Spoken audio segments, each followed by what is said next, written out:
At this time, we have 9 engines, 4 brush trucks, 2 wildland fires, and 8 other support apparatus here on scene.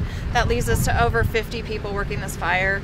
Right now, they're trying to determine the size from the northeast, south, and west, and getting a good feel for the size of it. The problem that we're having here is its location and the accessibility issues of getting in.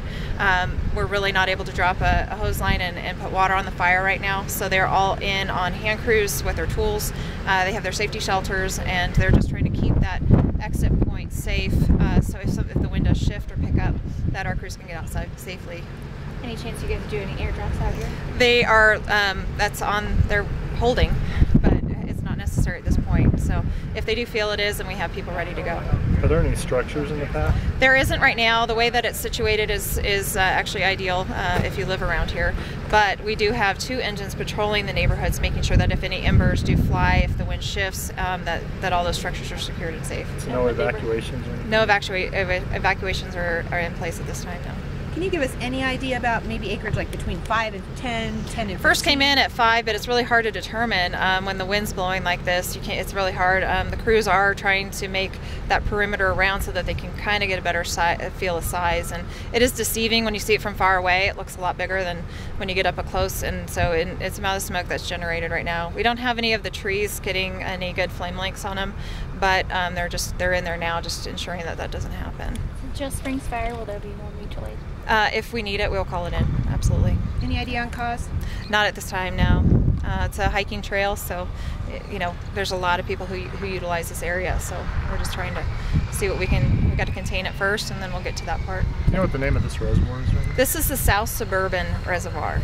And it's just straight north here is where the fire is? Straight north of here, yeah. And is it fair to say the wind is pushing it from the south to the north? It is now. It wasn't earlier, so yeah. So we're just kind of watching that, and hopefully your weather people can help us out with a little directions. And what's the terrain like? It's pretty steep, so they're just walking. If you walk the trails, it's a pretty good hike. So our guys are in there with their gear, and so it's a little bit harder than your normal leisurely hike through there. So a little different. What time was it reported? Do you know?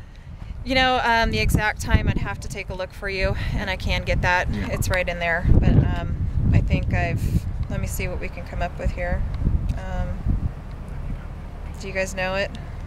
You guys probably know more than I do. 3:30. 3:30, we got the That's when I saw it. Yeah. I have, yeah. Was this fire the one that was confused with green, whatever that was? Yes. So, okay, so that was it was coming out on, because it was seen from there. That was the first reports of that. So as we came across, we realized that it wasn't through there. It's hard when you establish the name. We want to keep it consistent, so we're not confusing that there's more than one out there. So.